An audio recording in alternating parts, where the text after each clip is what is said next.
अब की बार 400 पार, 400 पार नहीं होने देंगे। जो राम को लाए हैं हम उनको लाएंगे। वो राम के व्यापारी हैं, हम राम के पुजारी हैं। दुनिया के सबसे बड़े लोकतांत्रिक देश में 18वीं लोकसभा के लिए चुनाव होने जा रहे हैं, लेकिन जिन मुद्दों पर चुनाव लड़े जाने चाहिए वह कहीं गौण हो गए हैं। भाजपा को कैसे भी करके बड़ी जीत के साथ सत्ता में आना है, तो कांग्रेस सहित इंडिया गठबंधन को सत्ता में वापसी करनी है। मौका परस्त नेताओं के पार्टियां बदलने का सिलसिला लगातार चल रहा है। वहीं सालों पुराने कार्यकर्ता हाशिए में चले गए हैं।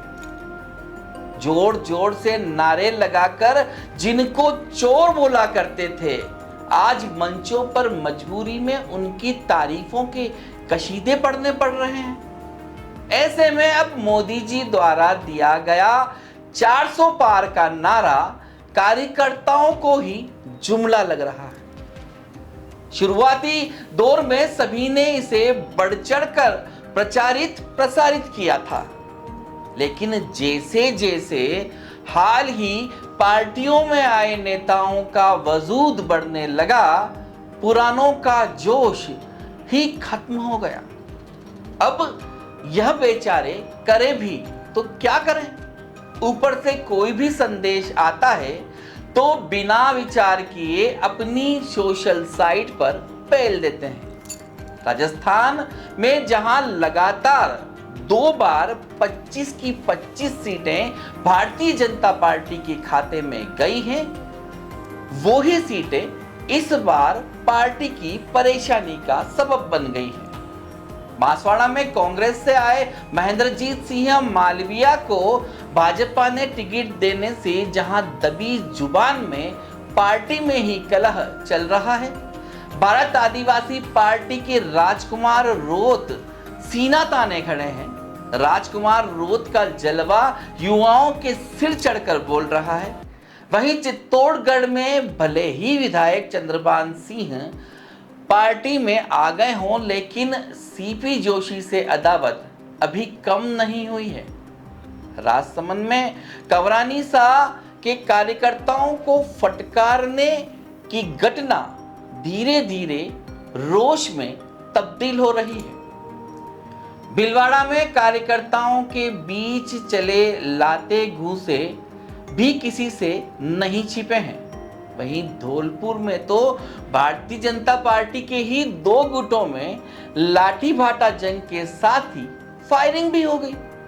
जैसलमेर में रविंद्र सिंह भाटी की लोकप्रियता ने मोदी सहित भाजपा के तमाम स्टार प्रचारकों के चेहरे पर पसीने ला दिए हैं। चूरू में राहुल कासवान की बगावत और कांग्रेस से दावेदारी ने भी जीत में रोड़े अटकाने का काम किया है। ऐसे में पूरे राजस्थान को जीतना किसी भी पार्टी के लिए मुश्किल हो गया है। अब जब इन बातों की सच्चाई सामने आती है तो अंधभक्तों और पप्पुओं को मिर्ची लग जाती है।